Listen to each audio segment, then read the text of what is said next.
Her pie box sat alone at the end of the folding table, while every other box in quaking aspen found a bidder within the first minute. And Della Winslow kept her chin level, and her ruined cheek turned 3/4 from the crowd, the way she had learned to stand in 5 years of town socials, so that the good side of her face met the world first, and the scarred side waited, patient, for whoever cared to look further. No one so far had cared to look further. "Do we have a bid on the blue ribbon box?" the auctioneer called, a note of strain creeping into his cheer, because the silence stretching after the question was its own kind of cruelty, loud as any shout. Gideon Ashcroft, standing near the punch table with his new wife on his arm, laughed low enough that he likely believed it private. "Man'd have to be desperate to bid on that one," he said, not quite under his breath. "Or blind." Della had loved Gideon Ashcroft once, foolishly, in the year before the fire, when her face had been merely pretty and her future merely ordinary. He had called on her twice, after the flames took her parents, and left her marked down one side of her jaw and across the back of her right hand, and then he had stopped calling altogether, and married a smooth-cheeked girl from Cheyenne within the year, and Della had learned since then exactly how much a man's affection weighed against a scar. She reached to take her own box back off the table before the auctioneer could be made to say anything further, and that was when Court Delaney's voice cut across the churchyard, flat and unhurried as a man remarking on weather. $10. The churchyard went silent enough to hear the creak 2 fields over. $10 was more than any box had fetched in the history of the quaking aspen social, more than the banker's daughter's box had brought the year before, and Court Delaney said it, standing with his hat pushed back, and his boots planted like the number cost him nothing at all, though everyone present knew a rancher 2 seasons behind on rain didn't have 10 spare dollars to toss at a pie. "Sold," the auctioneer said, too startled to manage anything more official, and the crowd's murmur rose up around Della like water closing over her head, half admiration and half the particular ugly curiosity of a town that had just been handed something to talk about for a month. Della carried her own box to him rather than have him come fetch it, because she had decided years before that she would not be handled like a thing too fragile or too shameful to move under her own power. And when she set it in his hands, their fingers did not quite touch, and she was glad of it, because she did not know what her scarred hand would have felt like against his, and she was not ready to find out. "You didn't need to do that," she said, quiet for him alone. "Didn't do it because I needed to." Court Delaney looked at her directly, the way almost no one in quaking aspen troubled themselves to do any more, meeting her eyes instead of the scar beside them. Box smelled like the best berry pie in the county from clear across the yard, seemed ashamed to let good pie go beg. "That's not why you bid, Mr. Delaney, and we both know it." "No," he agreed, without a trace of apology in it.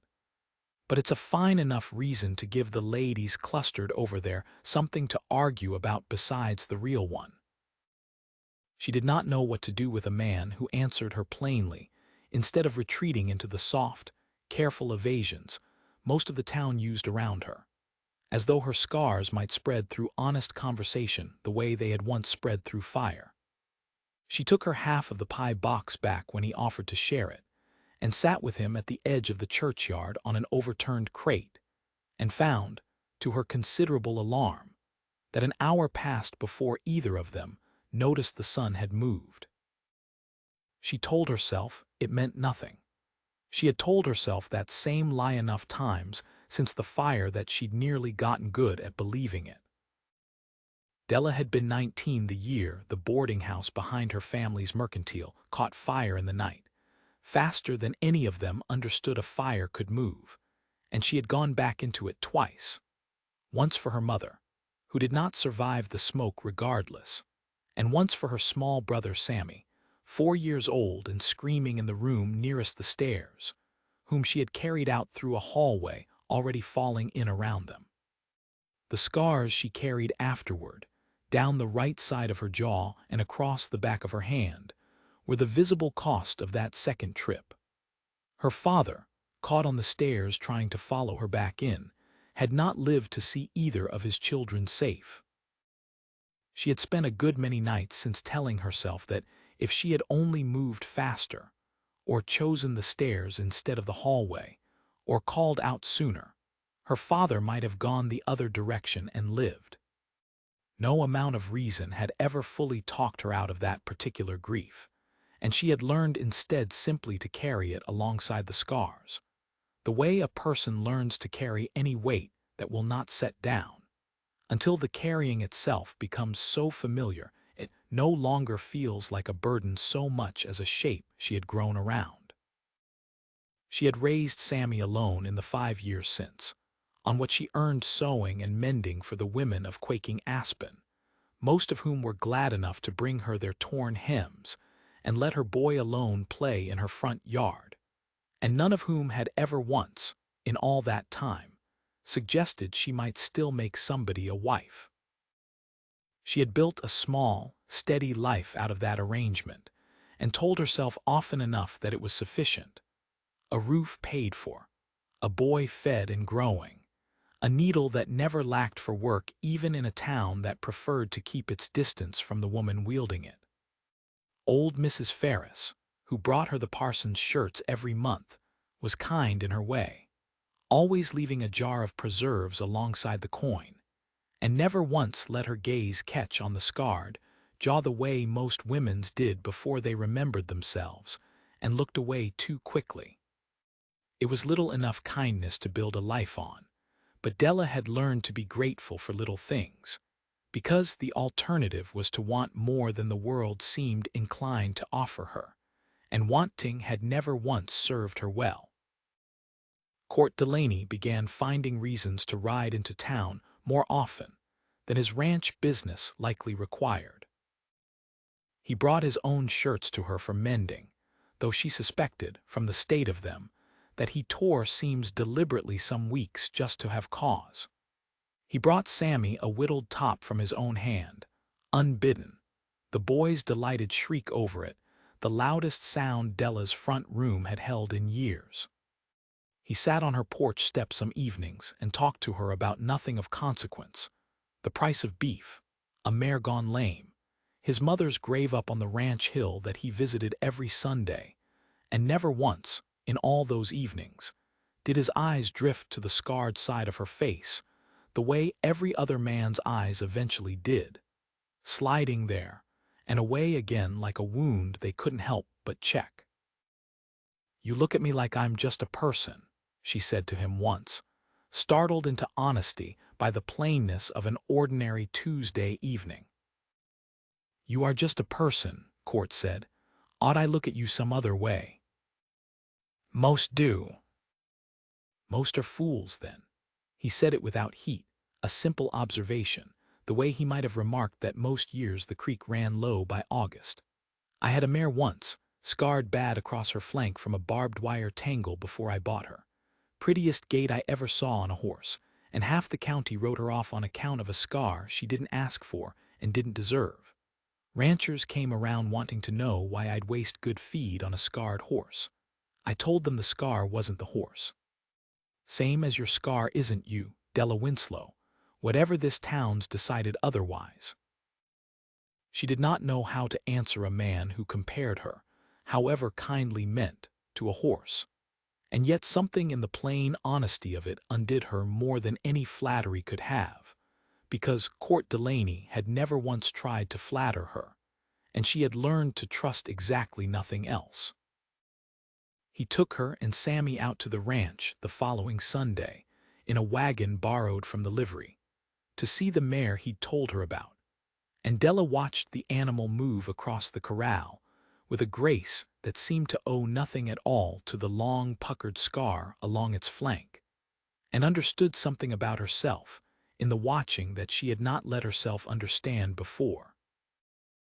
Afterward, he walked them both up the low rise behind the ranch house to where his mother and father lay, buried side by side beneath a single carved stone, and stood there a while with his hat in his hands, quiet in a way that asked nothing of her but her presence. "She used to say my father married beneath his prospects," Court said finally. "Her people had money once, back east, before it went. His didn't have 2 dimes to rub together when they wed, just this land and a fool's hope of making something of it. Half the county thought him a poor bargain for her. 50 years married, and I never once saw either of them look at the other like they'd settled for less than they wanted." He looked over at Dela, at Sammy chasing a grasshopper through the grass below them, unbothered by any of it. "I don't reckon prospects are the thing worth marrying for in the end. I reckon it's this: somebody willing to stand on a hill with you and mean it." Della said nothing to that, because she did not trust her own voice just then, but she let her scarred hand rest a moment longer than necessary on the fence rail beside his, and neither of them moved to end the small, silent nearness of it. But the town had opinions about a rancher courting the scarred Winslow girl, and the opinions did not stay quiet for long. Mrs. Ottilie Kepler, who ran the millinery and considered herself the moral compass of Quaking Aspen by dint of volume alone, took to remarking within Della's hearing that some men married out of pity and lived to regret it, and that a scarred woman ought to be grateful for whatever attention came her way rather than let a good rancher's whole prospects go to waste on charity. Gideon Ashcroft's new wife, for her part, took a particular pleasure in wondering aloud, in the mercantile, whether Court Delaney's mother, 3 years dead and unable to object, would have approved of her son courting damaged goods. Della bore all of it the way she had learned to bear such things, with her chin level and her voice even, but she carried it home some evenings and wept where Sammy could not see, because 5 years of practiced dignity had never once made the words stop cutting. Then Sammy took sick, hard and fast, with a fever that climbed through the night until his small body shook with it, and every scrap of gossip in Quaking Aspen fell away from Della's mind entirely, replaced by a fear so much older and larger, it frightened her worse than any scar ever had. She sent the neighbor boy running for the doctor near midnight, and sat up with Sammy herself in the meantime, sponging his hot skin with well water and murmuring every scrap of comfort she could think of. And it was Court who arrived first, having seen the neighbor boy pounding down the road past his own gate, and followed on his fastest horse without waiting to be told why. "Scarlet fever, likely," the doctor said when he came at last, grim about it. "Next 2 days will tell the tale. Keep him cool, keep him quiet, and pray, Miss Winslow, same as the rest of us." Court did not leave. He sat up with her through both of those 2 days, fetching water and wood and taking his turn at the boy's bedside so Della could rest an hour here and there, though she rarely took him up on it.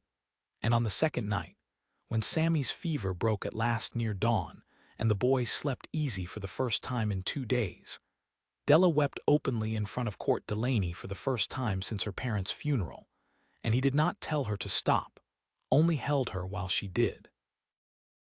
"I don't know how to thank you for this," she said, once the worst of it had passed, ashamed of how undone she'd let herself become in front of him. "You don't thank a man for staying," Court said. "Staying's not a favor, Della. It's just what a person does for somebody they mean to keep." Worse trouble came in the shape of Selena Fairweather, who arrived in Quaking Aspen on the autumn stage with 3 trunks, and an old understanding with Court's late father that Court himself had never formally broken. "Our fathers arranged it years back before his past," Selena told Della plainly, at the mercantile counter, looking her over with the frank, assessing pity of a woman who has never once doubted her own welcome anywhere. "Court's too soft-hearted to say no to a lonely woman outright, I expect, which is likely all this business with you amounts to, kindness mistaken for courtship. It happens to gentle men. She smiled, not unkindly, which made it somehow worse. I don't say it to be cruel. Only so you're not caught unprepared when he comes to his senses. Della went home that evening and stood a long while in front of the small mirror over her washstand, studying the scar she usually avoided looking at too closely, wondering, with a coldness that frightened her, whether Selena Fairweather might simply be telling the truth that everyone else in town was too polite to say outright. She traced the puckered line of it with one finger, the way she had not let herself do in years, remembering the girl she had been before it, pretty enough, ordinary enough, entirely unremarkable in the way that had once felt like a burden, and now seemed, in memory, like the greatest freedom she had ever possessed without knowing it. That girl had never once had to wonder whether a man's kindness was pity dressed up in gentler clothes. Della had wondered it every single day for 5 years, and she hated, most of all, how easily Selena Fairweather's soft, smiling cruelty had reawakened a doubt she'd thought herself nearly done fighting. She did not go to town for 4 days after that, sending Sammy with the mending instead, and told herself it had nothing to do with Court Delaney or Selena Fairweather's 3 trunks, which was, she knew even as she thought it, another lie she was not managing to believe. Court came to her instead, on the 5th evening, without being sent for. "Sammy said you'd taken poorly," he said, standing on her porch step in the last light, hat in his hands, looking more uncertain than she had ever once seen him. "I know that isn't true. I know Selena Fairweather's been talking, and I know what she's likely said, because she said near the same to half the county trying to make her claim on me sound settled when it never was." Was it ever settled? Della asked, and hated how small her own voice sounded asking it. "My father and hers talked once, years back, over whiskey and wishful thinking, before either of us was old enough to have a say in it. I never made her a promise, Della. Not one." He stepped closer, close enough that she could not turn the scarred side of her face away from him even had she wanted to, and for once she found she did not want to. "I know this town's given you every reason to expect a man's kindness will run out the first time it costs him something. I'm asking you to believe mine won't. Yes. You've a whole county's worth of reasons to choose someone without a mark on her," Della said, the words coming out rower than she'd meant them to. "Someone the town won't whisper about behind your back for choosing. I've buried a father and a mother on that ranch hill, and neither of them cared a whit what the county whispered when they chose each other," Court said. "I'm not marrying the county, Della Winslow. I'm asking after you." She could not answer that, not with Selena Fairweather's smiling pity still fresh in her, and Court did not press her further, only settled his hat back on and told her, gently, that he'd be at the ranch when she was ready to believe him, and left her standing on her own porch with her heart arguing loudly against 5 years of hard-learned caution. Selena did not give up the field so easily. She arranged, within the week, to have herself invited to the harvest dance at the Grange Hall, and made certain she arrived on Court's arm, having called at his ranch that afternoon with a basket of preserves, and a claim on his escort that he seemed too well-mannered to refuse outright in front of half the county. Della very nearly did not go at all, and might not have, had Sammy not begged so plainly to see the fiddlers. And so she stood at the edge of the Grange Hall in her one good dress, watching Selena Fairweather laugh up at Court Delaney across the dance floor, and told herself she had known all along how this would end. Court excused himself from Selena's side within a quarter hour, before the second dance had properly started, and crossed the whole width of that Grange Hall in front of every gossiping soul in quaking Aspen to where Della stood near the punch table, and asked her, plainly, in a voice that carried, whether she would do him the honor. "You were meant to be dancing with Miss Fairweather," Della said, low, aware of every eye in the room turned toward them. "I was standing next to Miss Fairweather," Court said. "There's a difference, and I expect this whole room can see it plain as I can." He held out his hand, scarred palm up beside her scarred one, an offering rather than a demand. "I'd a good deal rather dance with the one woman here who never once asked me to pretend I don't see her clearly." She took his hand in front of the whole Grange hall, scar against scar. And if Selena Fairweather's smile thinned considerably at the sight of it, Dela found, for the first time in 5 years, that she did not much care what anyone standing along that wall made of her at all. The satisfaction of that evening did not last the week. Mrs. Kepler, stung on Selena's behalf, or simply unwilling to let a good scandal die quietly, began a fresh round of talk about the millinery counter.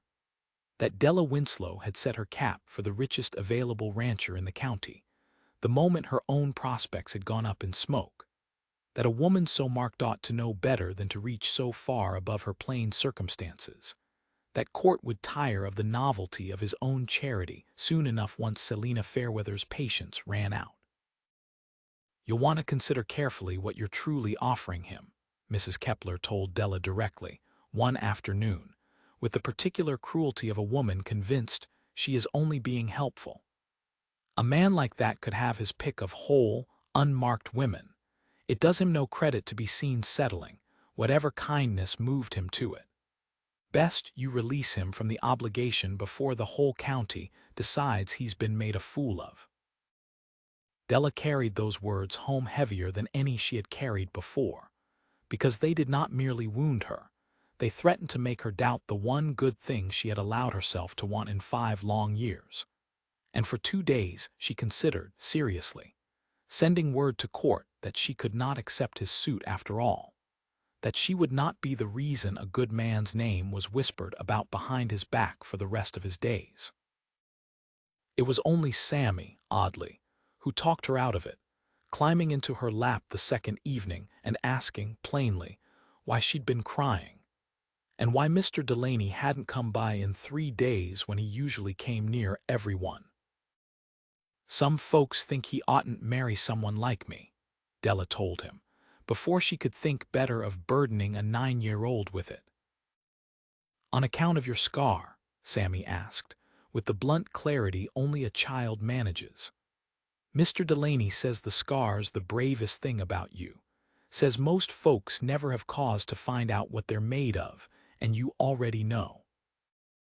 She had no answer for that, sitting there with her small brother's arms around her neck, except to understand, with sudden clarity, that she had very nearly let Mrs. Kepler's cruelty talk her out of the one truth Court Delaney had told her plainly and often. That the scar was not the thing to be ashamed of, and never had been. The fire that decided it when it came was not the fire of her nightmares, though it woke every scrap of that old terror in her all the same. It started in the Ashcroft barn on a dry, wind-scoured night 2 weeks later, caught most likely from an overturned lantern, and it jumped the fence line faster than the bucket line forming in the street could hope to match, driven by a wind that seemed determined to prove every fear Dela had carried out of her own burning house 5 years before. She was at the mercantile fetching thread when the church bell began its frantic clanging, and she came out onto the street to find half of quaking Aspen already running toward the orange glow rising over the Ashcroft place, and her whole body went cold and still the way it hadn't in years, because fire, real fire, close enough to smell the smoke of it, put her straight back into a hallway falling in around her. Then she remembered that Sammy had gone that afternoon to play with the Ashcroft boy, and every ounce of her old terror burned away in an instant, replaced by something far more urgent. She ran toward the fire rather than away from it, the way she had run into her own burning house once before, because there was apparently no version of Dela Winslow, marked or unmarked, who could stand safely aside while a child she loved might be inside a burning building. She found Sammy and the Ashcroft boy in the yard already, thank every mercy, herded there by a hired hand. But the barn itself, full of the Ashcrofts' good stock and half their winter feed, was fully alight, and Court Delaney was already inside it, having ridden in from his own ranch at the first sight of smoke on the horizon, working to cut loose the horses screaming in their stalls. The heat of it reached her a good 30 feet off, a wall of it pressing against her face like a hand, and the sound was the worst part, worse even than the smell of smoke that dragged her straight back through 5 years to a falling hallway, the screaming of trapped animals, the groan of timber giving way, the shouting of men in the bucket line who had given up hope of saving anything but the house itself. Twice she was pulled back bodily by neighbors who mistook her for someone fleeing rather than someone trying to get closer, and twice she shook free of their hands and pressed nearer the barn door anyway, because some fears, she was learning, mattered less than the people standing on the other side of them. The roof beam came down while she stood at the barn door shouting his name into smoke that scraped her throat raw. And for 3 of the longest seconds of her life, she believed, with a certainty that stopped her heart entirely, that fire had come back around to take someone else she loved. Then he came stumbling out through the collapsing doorway with the last of the horses driven ahead of him, his sleeve smoldering at the shoulder where a spark had caught it, coughing smoke, but alive, entirely, miraculously alive. And Dela beat the small flame out against his arm with her bare, scarred hands before either of them had spoken a single word. "You went in there," she said, when she could speak at all, her voice cracking on it. "You went in after horses into fire when you know good and well what fire's already taken from people in this town." "Couldn't leave good animals to burn," Court said, hoarse, and then looking at her properly, at her soot-streaked face, and her scarred hand still pressed against his ruined sleeve, "same as you couldn't leave that boy to wonder if anybody'd come for him. You ran toward it, Dela, same as I did. That's not a thing a frightened woman does." "I was terrified."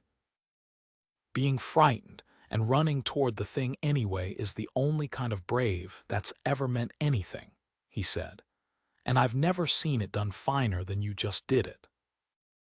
The bucket line saved the house and most of the stock, though the barn itself was a loss, and the whole town gathered in the Ashcroft yard afterward in the gray, smoke-thick dawn, exhausted and soot-blackened, and for once entirely silent about anything but the fire itself.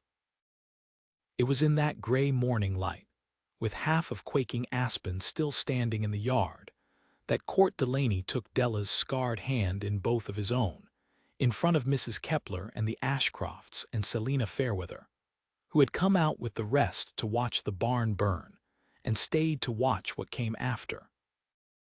"I've heard this town call you plenty of things you're not, Dela Winslow," Court said, loud enough to carry to every soot-streaked face still gathered in that yard.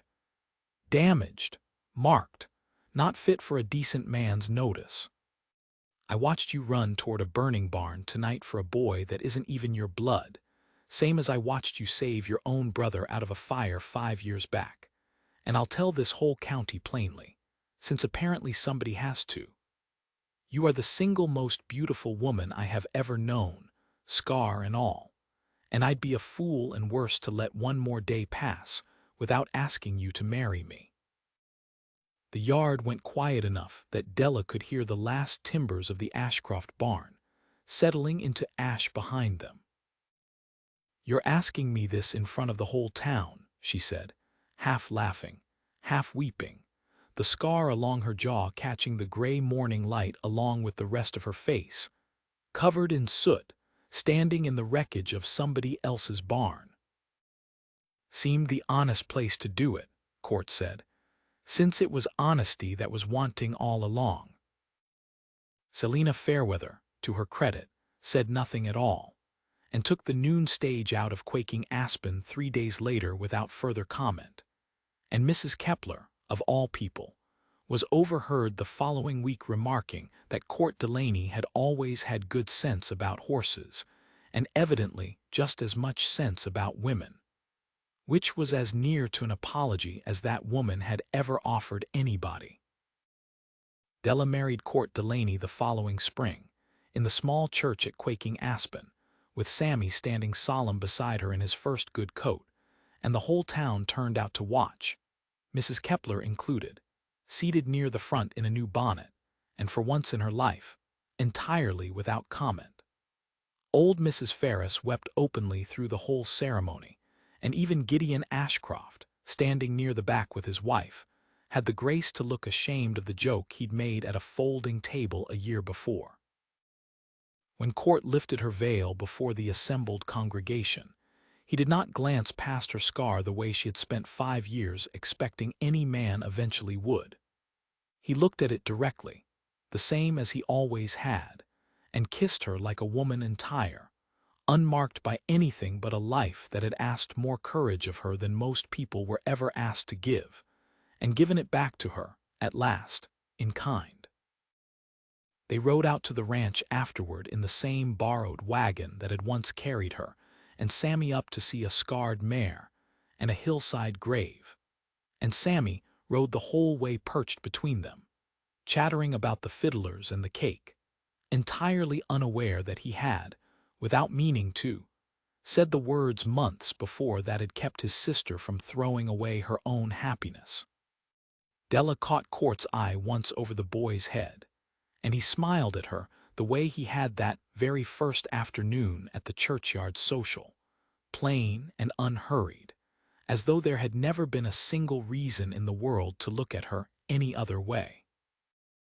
She had spent 5 years believing the fire had taken her chance at being loved along with her mother and her father, and the smooth, unmarked girl she might otherwise have grown into. Standing in the little church at Quaking Aspen with Court Delaney's hand steady in hers, Dela understood at last that the fire had not taken that chance from her at all. It had only been waiting, patient as she had learned to be, for a man with eyes enough to see past it to the whole of her. She kept her sewing basket after the wedding, though there was no longer any need of the income, because the work had never truly been about necessity alone, and Court never once suggested she set it aside.